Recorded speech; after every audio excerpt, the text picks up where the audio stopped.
प्रभु से तुम्हारा मिलन तो तुम्हारी नियति है और शीघ्र ही वो परम सुख तुम्हें अवश्य प्राप्त होगा। महाराज जामवंत जी, आप तो मेरे प्रभु के जीवन से भली भांति परिचित होंगे। मुझे बताइए ना जामवंत जी कि मेरे प्रभु श्री राम माता सीता से कब और कहां मिले और उनका विवाह कैसे हुआ, बताइए ना जामवंत जी। अवश्य पुत्र, सुनो। जब कुलगुरु वशिष्ठ के आश्रम से प्रभु श्री राम एवं लक्ष्मण अपनी शिक्षा पूर्ण कर अयोध्या लौटे तो वहां गुरु विश्वामित्र का आगमन हुआ।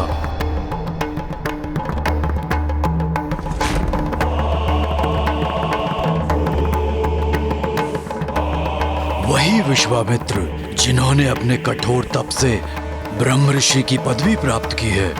अयोध्या पहुंचकर उन्होंने महाराज दशरथ को आदेश दिया कि वो अपने ज्येष्ठ पुत्र प्रभु श्री राम और उनके अनुज सौमित्र लक्ष्मण को ऋषिवर के साथ जाने की आज्ञा दें।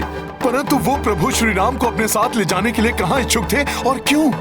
ऋषि विश्वामित्र वन में महायज्ञ करना चाहते थे, जहाँ एक दुष्ट यक्षिणी ताटका और उसके परिवार का आतंक व्याप्त था, जिसके कारण ऋषि मुनि वहाँ यज्ञ अथवा तप पूर्ण करने में असमर्थ थे।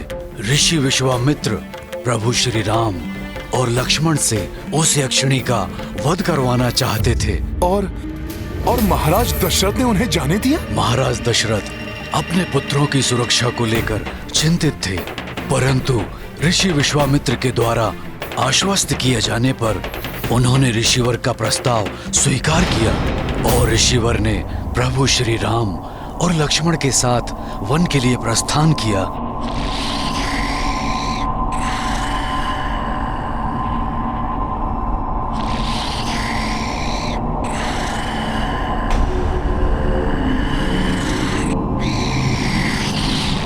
पुत्र राम, लक्ष्मण, यहाँ सर्वत्र व्याप्त अंधकार इस बात का संकेत है कि यहाँ से उस दुर्दांत यक्षिणी ताड़का का प्रभाव क्षेत्र प्रारंभ होता है, जिसके भय से कोई भी जीव यहाँ विचरण करने का साहस तक नहीं करता।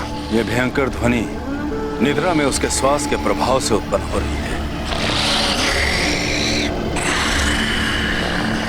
इस ताड़का रूपी बाधा का अंत करने के पश्चात ही हमारा आगे जाना उचित होगा। जो आज्ञा गुरुदेव।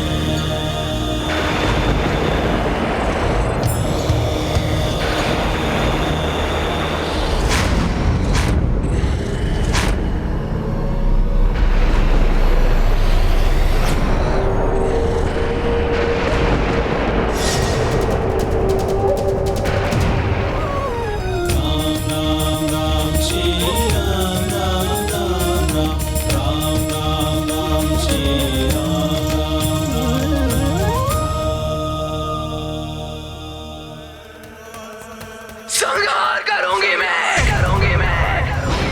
संहार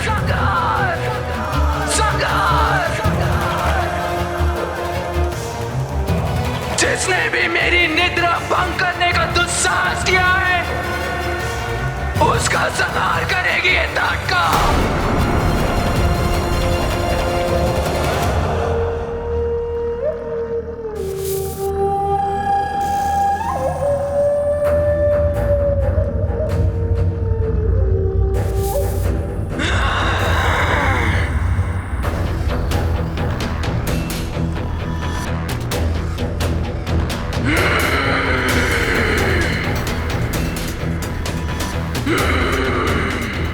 धरती कंपित हो जाती है मेरे पग से, सूर्य देव की किरणें मेरे ही भय से इस वन में प्रवेश करने का साहस नहीं करती।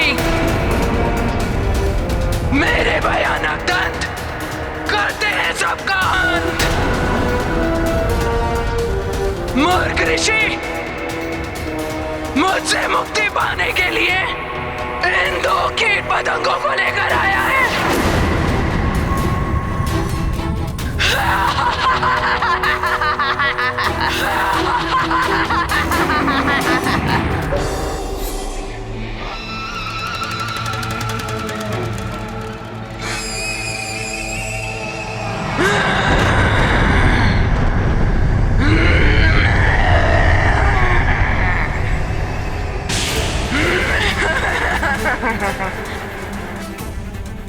अपार मेरी शक्ति, जिसको चाहूं मसल कर फेंक सकती हूं। राम,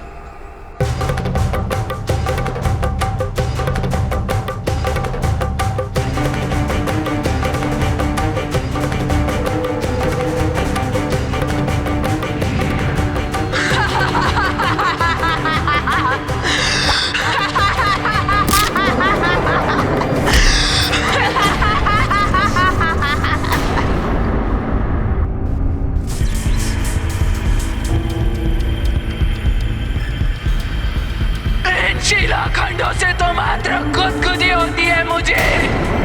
अब देखो मैं तुम्हारे साथ क्या करती हूँ। दशरथ नंदन राम, वार करो इस पर, वध करो इस दुष्ट ताड़का का।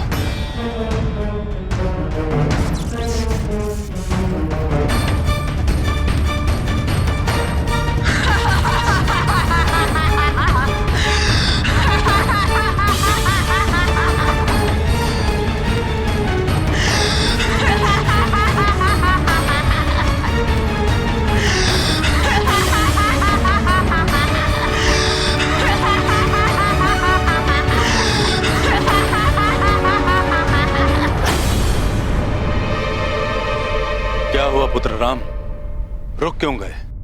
कहीं तुम्हें यह संकोच तो नहीं कि तुम्हारे सामने एक स्त्री खड़ी है? यदि ऐसा है तो अपने हृदय से यह संकोच निकाल दो। पुत्र राम, ये स्त्री नहीं, स्त्री रूपी पापनी यक्षिणी राक्षसी है। उसका वध सर्वथा उचित है। मेरे पिताश्री ने आदेश दिया था कि आपकी प्रत्येक आज्ञा का पूर्ण समर्पण के साथ पालन करना है, और मेरे लिए मेरे पिताश्री का आदेश सर्वोपरि है। इसलिए आपकी इच्छा अनुसार इस ताड़का का वध करना मेरा कर्तव्य है। अब मुझे कोई संकोच नहीं।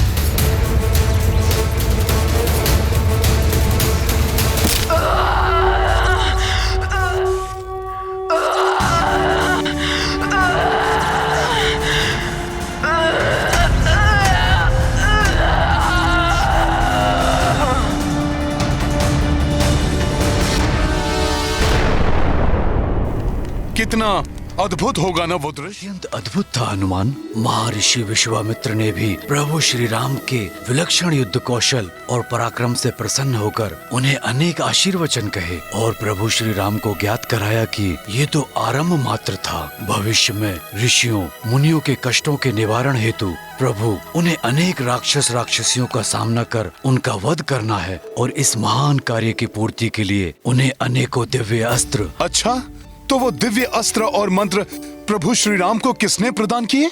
स्वयं ऋषि विश्वामित्र ने उन्हें बल और अति बल की विद्या दी पुत्र।